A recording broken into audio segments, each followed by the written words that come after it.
Israel की गजा पर बमबारी से 210 फलस्तीनी शहीद। फलस्तीनी सफीर का कहना है इसराइली हमले में 1000 से ज्यादा फलस्तीनी जख्मी हुए। 270 जख्मियों की हालत तशवीशनाक है। शोहदा और जख्मियों में खवातीन और बच्चे भी शामिल हैं। इसराइली फौज के हमलों से गजा में फलस्तीनी वजारत दाखिला की इमारत मुकम्मल तबाह। इसराइल की फोर्सेस ने हमास के ठिकानों को निशाना बनाना शुरू कर दिया। इसराइली मीडिया ने भी तस्दीक कर दी।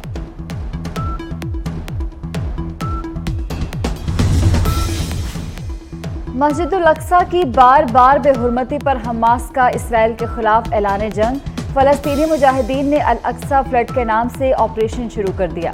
हमास की जानिब से सहूनी रियासत पर 20 मिनट में 5000 रॉकेट दागे गए। मीडिया रिपोर्ट्स के फलस्तीनी मुजाहिदीन ने इसराइली शहरों में दाखिल होकर सरहदी छावनी पर भी कब्जा कर लिया। दर्जनों इसराइली फौजी कैदी बना लिए गए। गली गली लड़ाई जारी।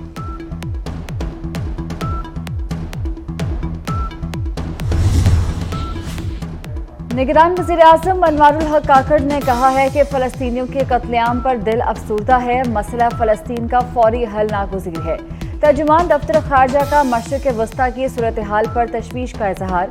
कहा पाकिस्तान अक़वाम मुत्तहिदा की करारदादों के मुताबिक मसला फलस्तीन के मुनसिफाना हल का इआदा करता है।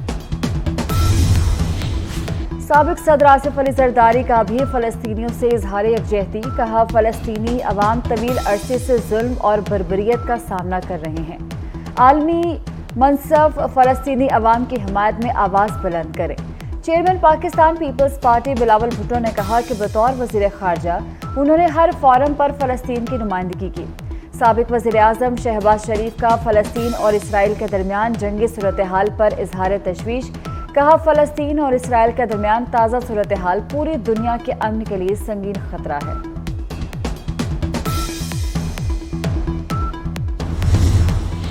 मियां नवाज शरीफ की वतन वापसी। कायद मुस्लिम लीग नून की वतन वापसी का मुजव्वज़ा प्लान सामने आ गया। 9 अक्टूबर को नवाज शरीफ की बरतानिया से सऊदी अरब रवानगी मुतवक्के। सऊदी अरब में नवाज शरीफ का 4 से 5 रोज क़याम भी मुतवक्के।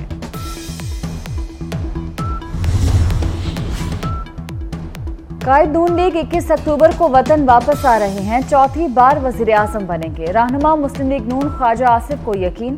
कहते हैं महंगाई से मुल्क में अवाम सख्त परेशान है। नवाज शरीफ के दौर में महंगाई कम थी, मुल्क तरक्की कर रहा था।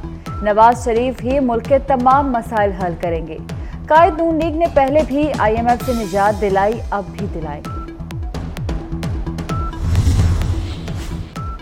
पीपल्स पार्टी खुश है। नवाज शरीफ वापस आ रहे हैं। कायद नून लीग की वापसी पर नून लीग की तैयारी नजर नहीं आ रही। चेयरमैन पीपल्स पार्टी बिलावल भुट्टो का कहना है कि जल्द इलेक्शन चाहते हैं ताकि अवाम की खिदमत कर सकें। जमहूरियत पसंद सियासतदान हर मसले का हल इलेक्शन में देखते हैं। पीपल्स पार्टी हर वक्त इलेक्शन के लिए तैयार है।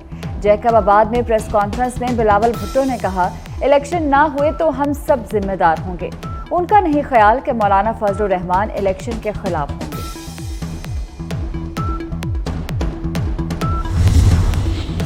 मसाइल वक्त के साथ साथ गंभीर होते जा रहे हैं। इलेक्शन मुलतवी नहीं करा रहा, हुकूमती गलत पॉलिसीज की निशानदही करता हूँ। सरबराह JUI मौलाना फजलुर रहमान का कहना है आपको इलेक्शन की फिक्र है जबकि रियासत डूब रही है। पेशावर में सोशल मीडिया कन्वेंशन से खिताब में कहा पाकिस्तान दाखिली मुश्किलात और बैरूनी खतरात से दो चार है। मुल्क को बचाने के लिए सोचना होगा।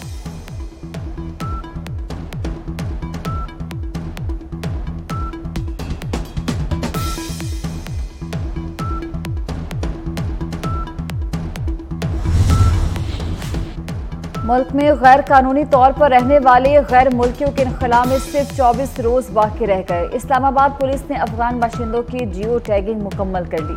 जायदादों से मुतल्लिक सर्वे भी जारी किया जा चुका। रवां साल पहले डिजिटल मर्दमशुमारी में गैर मुल्की अफराद की असल तादाद का पता लगाया गया। गैर मुल्की अफराद की रिहाइश और कारोबार की जियो टैगिंग की गई।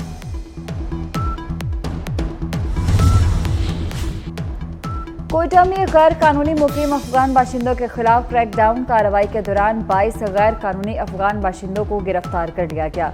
इस्लामाबाद के अहम तिजारती मरकज ब्लू एरिया में पुलिस का छापा। गैर कानूनी तौर पर मुकीम 38 अफगान शहरी जेर हिरासत। खैबर पख्तूनख्वा में भी ऑपरेशन की तैयारियां।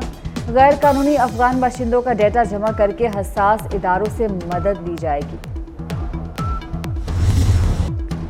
कलरम टीटीपी की तंजीम-ए-नौ में अफगानिस्तान का अहम किरदार। 2021 में टीटीपी पहला गिरोह था जिसने तालिबान की फतह का भरपूर जश्न मनाया। काबुल पर तालिबान के कंट्रोल से टीटीपी को सबसे बड़ा फायदा हुआ। सैकड़ों दहशतगर्दों को रिहाई मिली। टीटीपी के सरगना नूर वली महसूद ने तालिबान की गैर मशरूत हिमायत जारी रखने का ऐलान किया। तालिबान अमीर हैबतुल्लाह अख्वंजादा से वफादारी के अहद की तजदीद की। पाकिस्तान में हालिया दहशतगर्दी में अफगान खुदकुश बमबारों की शमूलियत के शवाहिद मौजूद।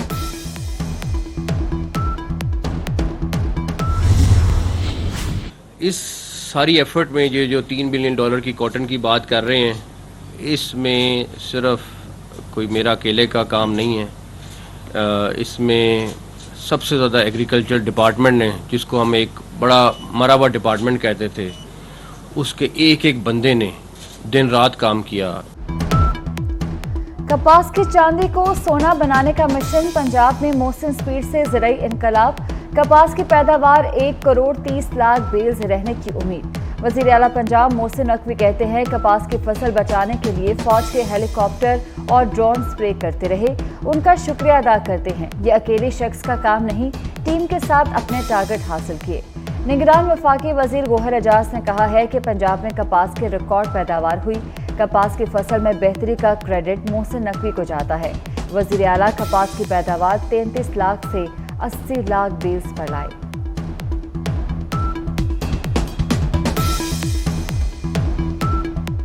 चीफ मिनिस्टर पंजाब ने डिलीवर करके दिखा दिया और हम पंजाब और सिंध की मिला के इस साल की कॉटन की क्रॉप 1 करोड़ 20 लाख देख रहे हैं।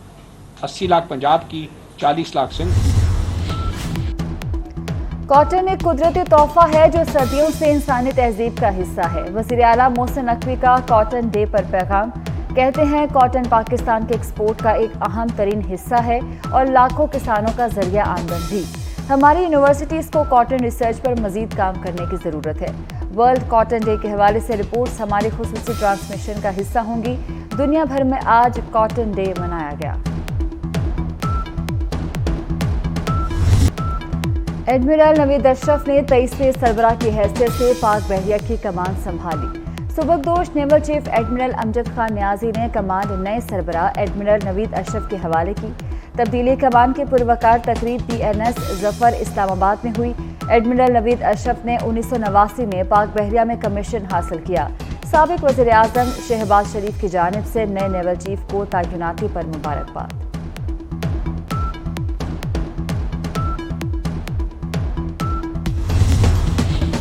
कराची के शहरियों के लिए बिजली 4 रुपये 45 पैसे फी यूनिट तक महंगी कर दी गई। बिजली 1.49 रुपये से 4.45 रुपये फी यूनिट तक महंगी की गई।